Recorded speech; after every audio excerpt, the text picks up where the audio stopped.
Video করা দেখলে একটু রেগে রেগে যায়। আরে আগেকার যুগের মানে আমার দিদা কিন্তু দেখো, এটা কিন্তু আমার দিদা কিন্তু বাংলাদেশি। বলো দিদা। তো হে এভরিওয়ান, সবাইকে জানাচ্ছি গুড মর্নিং, শুভ সকাল। তো তোমরা সবাই কেমন আছো? আশা করছি সবাই খুব খুব ভালো আছো, আর আমরাও মোটামুটি ভালোই আছি। তো বাইরের সকালটা তোমরা দেখতেই পেলে কত সুন্দর। তো সকালটা দেখে বাইরে চলে এলাম ঘরের মধ্যে। আর আজকে তো ছিল সানডে, তোমরা সবাই জানো। আর সানডে মানে স্পেশাল খাওয়া দাওয়া রয়েছে, তো তার মধ্যেও রয়েছে ঘরের কাজকর্ম। আর আমাদের বাঙালিদের তো স্বভাবই ভাই যে রবিবার হলে বিছানা চাদরটা বালিশের কভারগুলো একটু চেঞ্জ করব। তো সবার মতো আমিও আর কি উঠে লেগে পড়েছিলাম কাজে। আর আমার তো উঠতে অনেকটাই লেট হয়ে গেছে, তাই ভাবলাম একটু ভিডিও করি, একটু কাজও করি, সবটাই তোমাদের সাথে শেয়ার করি। সেই কথা মতোই চলে গেছিলাম বিছানার চাদরগুলোকে চেঞ্জ করতে, বালিশের কভারগুলোকে চেঞ্জ করতে। তো মোটামুটি অনেকটাই লেট হয়ে গেছিলো উঠতে। তার মধ্যে রয়েছিল বাজার, আর বুবাই তো এখন খুব একটা বাজার ঘাট করেও না, আর আমাকেই পুরোটাই করতে হয়। তাই ভাবলাম ঘরের কাজটা একটু সামলেই চলে যাব বাজারের মধ্যে। আর মেয়েদের তো কাজই হচ্ছে সংসার সামলানো, মানে সকালবেলা ওঠো, সংসার সামলাও, বাসি কাজকর্ম করো, আর কি বলবো। তো মেয়েদের জীবনই এরকম মনে হয় বিয়ের পর। তো বাবার বাড়িতে হয়তো থাকতে এরকম করতাম না, তো এখন যেহেতু বিয়ে হয়ে গেছে তো করতেই হবে।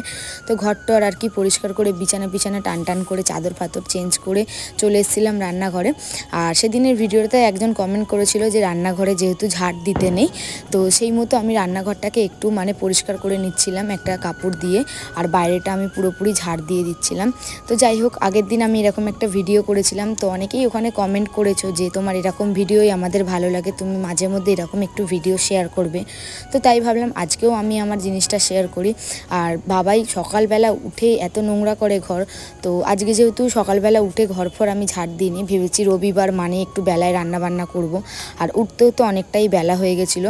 তো যাই হোক, চলে এসেছিলাম ঘরের কাজকর্ম সেরে বাজারে। আর আজকে তো ছিল সানডে, তোমাদেরকে বললামই বাজার পড়তে মানে মোটামুটি ভালোই ভিড় রয়েছে। তারপরেও আমি আর বাবাই চলে গেছিলাম হাঁটতে হাঁটতে বাজারে। আর দেখতেই পাচ্ছ কত লোক। আর আমি যে দোকান দিয়ে বাজার নিয়ে চলে এসেছিলাম সেই দোকানের বাজারে। আর টাটকা টাটকা সবজি দেখে তো খুবই লোভ লাগছিল, কিন্তু এখন তো অনেক কিছুই খাওয়া বারণ। তো বাজারটা নিয়ে চলে এসেছি মাছের বাজারে। তো মাছটা নিয়ে নিলাম একটু বাবার জন্য, তারপর আমাদের জন্য একটু মাংসও নিয়ে নিয়েছিলাম। তো আর বাইরে তো ছিল প্রচণ্ড রোদ, তাই তাড়াহুড়ো করে বাড়ি চলে এসেছি বাবাইকে নিয়ে। আর কি বাজার করেছি তোমরাই দেখে নাও। একটু লাল শাক নিয়েছি, একটা পেঁপে, যেহেতু এখন বাবাইয়ের জন্ডিস রয়েছে ওর শরীরের মধ্যে, তো ওকে একটু পেঁপে দেওয়া উচিত। তো পেঁপেটা সেই জন্য নিয়ে চলে এসেছিলাম, ওর জন্য একটু রুই মাছ দিয়ে করব। আর আমাদের জন্য তো একটুখানি এনেছিলাম চিকেন। আর ও তো চিকেন খেতে খুবই ভালোবাসে, তোমরা তো জানোই, তোমাদের সাথে সেটা শেয়ার করি। কিন্তু ওকে আমি বলেছিলাম যে আমি আজকে চিকেন আনিনি, আমরা আলু সিদ্ধ ভাত খাবো, তোকে আমরা মাছের ঝোল করে দিয়েছি। তো সব পরিষ্কার করে আমি বসিয়ে নিয়েছিলাম ভাত, কারণ ভাতটা আগে হয়ে গেলে বাবাইকে তাড়াহুড়ো করে খাইয়েও দিতে পারবো। আর এখানে সমস্ত রকম সবজি টবজি সব কিছু কেটে নিয়েছিলাম। আর আজকে তোমাদের সাথে আমি আমার চিকেন রান্নার রেসিপিটা শেয়ার করবো। তো জানি সবাই পারো চিকেন রান্নাটা, কিন্তু আমি একটু অন্যরকম মানে আমার মতো করে শেয়ার করব যে আমি কিভাবে চিকেন বানাই। আর দেখতেই পাচ্ছ পাশের গ্যাসেতে আমার ভাত অলরেডি বসে গেছে।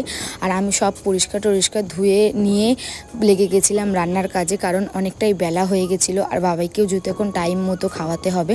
তো যাই হোক, এখানে আমি আলুগুলোকে একটু লাল লাল করে ভেজে নিয়ে তার মধ্যে ফোড়নে দিয়েছিলাম হচ্ছে একটু গোটা জিরে আর একটু তেজপাতা। তো এখন যেহেতু শুকনো লঙ্কা আমার খাওয়া বারণ, তো মোটামুটি আর কি খাচ্ছি, খুব একটা খাচ্ছি না। তো ফোড়নে এইগুলোকে দিয়ে আমি পেঁয়াজটাকে একটু লাল লাল করে ভেজে নিয়েছিলাম। আর তার উপরে দিয়ে দেবো হচ্ছে চিকেন। আর পাশের কড়াই বসিয়ে নিয়েছিলাম, কড়াইতে আমি ছেলের জন্য মাছ ভেজে নিচ্ছিলাম। আর এখানে ওরও তো রান্নাটা আমাকে করতে হবে, যার জন্য দুটো মানে গ্যাসেতে দুটো কড়াই বসিয়ে দুরকমভাবে রান্না করছি। আর ওরটাতে একটু পেঁপে আলু দিয়ে পাতলা করে মাছের ঝোল হবে, জিরে গুঁড়ো, হলুদ গুঁড়ো, নুন দিয়ে, আর একটা কাঁচা লঙ্কা চিড়ে আর কি দিয়ে দিয়েছিলাম। ওকে বেশি রিচ খাওয়া দাওয়া তো করাচ্ছি না, সাথে আমরাও খুব একটা করছি না। আর ও তো যেহেতু মাংস খেতে ভালোবাসে, কিন্তু আমি যখন মাংসটা খাচ্ছিলাম তখন আমার খুব মন খারাপ হচ্ছিল যে আমার ছেলেটাকে আমি মাংস দিতে পারলাম না। যেহেতু ডাক্তার বারণ করেছে মাংসটা একদমই দেওয়া যাবে না, তাই জন্য আর কি ওর থেকে একটু লুকিয়ে চুরিয়েই আমাকে আর কি খেতে বসতে হলো। তো মাংসটাকেও আমি একটু লাল লাল করে ভেজে নিয়েছিলাম। আর তারপরে দিয়ে দিয়েছিলাম হচ্ছে মশলা তো জানোই তোমরা কিভাবে মাংস রান্না করতে হয়, কিন্তু আমি একটু বেশি অন্যরকমভাবে করি। তো জানি না আমার মতো কে কে এরকমভাবে মাংস রান্না করো, অবশ্যই কিন্তু কমেন্ট করবে। তো জানি সবাই মাংস রান্না পারে মোটামুটি, মানে সবাই মোটামুটি না, ভালোই আর কি তোমরা পারো, কিন্তু আমারটা আমি শেয়ার করলাম। এবার হয়তো অনেকেই কমেন্ট করবে এটার মধ্যে তুমি তো পণ্ডিত মানুষ, এই মানুষ। তো যাই হোক তাদের কথা বাদ দিয়ে বাদ বাকিটা তোমাদের সাথে শেয়ার করি। তো এখানে বাবার মাছের ঝোলটা আমি একটু চাপাও দিয়ে দিলাম, তাড়াহুড়ো করে রান্না করছিলাম কারণ অনেকটা বেলা হয়ে গেছে আগেই বললাম। আর তারপরে তো ঘরের কাজ তো রয়েইছে, সেগুলোও আমাকে সামলাতে হবে। ওদিকে কিন্তু বাবাই কিন্তু খুব দুষ্টুমি করছে, কিন্তু তারপরেও ওকেও সামলে ঘরও সামলে, আর তার মধ্যে তো ওকে রয়েছে টুকিটাকি খাওয়ানোর। তো এখন সকালবেলা যেহেতু ওকে ম্যাগি খাওয়াতাম, এখন পুরোপুরি সেটা বন্ধ হয়ে যাওয়ার কারণে ওকে তো একটু সিদ্ধ ভাতই করে দিতে হয়, আর সেটা কিন্তু ও ভালোভাবেই খেয়ে নেয়। তো মাংসটা অনেকটাই তেল ছেড়ে দিয়েছিল, তারপর একটু দিয়ে দিয়েছিলাম এখানে জল। তো আমি ঠান্ডা জলটাই দিয়েছিলাম হাতের সামনে যেটা পেয়েছি, আর যেহেতু এখন বাড়ির লোকেরাই খাবে তো অত দেখিনি, না দেখেই দিয়ে দিয়েছি। আর আমি এখানে চাপা দিয়ে দিয়েছি যাতে একটুই হয়ে যায়। আর ছেলের মাছের ঝোল হয়ে যাওয়ার পর আমি লাল শাকটাকে ভেজে নেবো। তো লাল শাকে কী দাও তোমরা অবশ্যই কমেন্ট করবে। তো আমি অন্যদিন বড়ি দিয়ে একটু লাল শাকটা করি, কিন্তু আজকে যেহেতু বড়িটা হাতের সামনে পাইনি তাই দিইনি। তো আমি একটু এখানে রসুন আর শুকনো লঙ্কা ফোড়ন দিয়ে আমি লাল শাকটাকে ভেজে নেবো। তো এরমভাবেও খেতে ভালো লাগে। আর অনেকে কিন্তু চিংড়ি মাছ দিয়ে লাল শাক করে, কিন্তু আমার অতটা ভালো লাগে না সেটা। তো মাংসটা তো মোটামুটি আলু টালু সবই সিদ্ধ হয়ে গেছিলো, আর একটু আজকে ঝোলঝোলি করবে। আর এটা তো বুবাই খুবই অপছন্দ করে মাংসর ঝোল। আর লাল শাকটাও অনেকটাই মোটামুটি ভাজা হয়ে এসেছিলো। আর এটা কিন্তু মানে এত সুন্দর লাল শাক, একটুখানি ভাতে দিয়ে খেয়েছি পুরো ভাতটা লাল হয়ে গেছে। আর আমি লাল শাকটাও মোটামুটি ভালোই পছন্দ করি, কিন্তু তার থেকে বেশি পছন্দ করি হচ্ছে পালং শাক আর কলমি শাক। তো মাংসটা তো হয়ে গেছে, সেটাকে আমি ঢেলে নিলাম। আর এই দেখো আমার মাংস তো রেডি, আর এখানে লাল শাকও হয়ে গেছে আর কি মোটামুটি। তো রান্নাটা তো কমপ্লিট হয়ে গেল। তারপর চলে এসেছি এখানে বসিয়ে দিলাম হচ্ছে ছেলের জল গরম। তার আগে আমি গ্যাসটা মোটামুটি পরিষ্কার করে নিয়েছি, আর একটুখানি বাকি ছিল। আর আজকে কিন্তু আমার মা আর দিদার আসার কথা ছিল। তো আমার বিয়ের 5 বছর পর এই প্রথম আমাদের বাড়িতে আমার দিদা হয়তো আসবে। তো এখানে তো আমি ঘর ফরগুলো মুছে নিয়েছি। তো আমি জানতাম না, মা সকালেই আমাকে ফোন করে বললো যে আমরা যাব। তো যাই হোক দিদা তো আসবে, খুবই আনন্দ, যেহেতু দিদা আমার বাড়িতে কোনোদিনও আসেনি। আর কি বলবো, আর বেলা হলেই তো আমার একটু কাজের তাড়াহুড়ো বাড়ে। তো ঘরটর মোছামুছি করে নেওয়ার পর বাবাইকে স্নান করানো বাকি ছিল।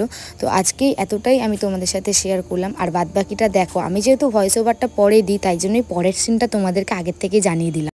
অনেকদিন পর দেখো একটু লাল চা খাচ্ছি, মানে আলকাতরা খাচ্ছি। কিছু মানুষ বলে এটাকে আলকাতরা, তাও এই যে এই ব্যক্তিদের জন্য।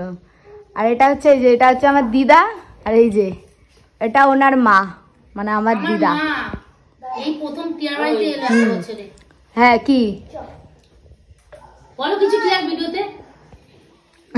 আমার দিদা ভিডিও করা দেখলে একটু রেগে রেগে যায়। আরে আগেকার যুগের মানে আমার দিদা কিন্তু দেখো, এটা কিন্তু আমার দিদা কিন্তু বাংলাদেশি। বলো দিদা। আবার সেই বাংলাদেশ, আবার বাংলাদেশে পাঠাবে।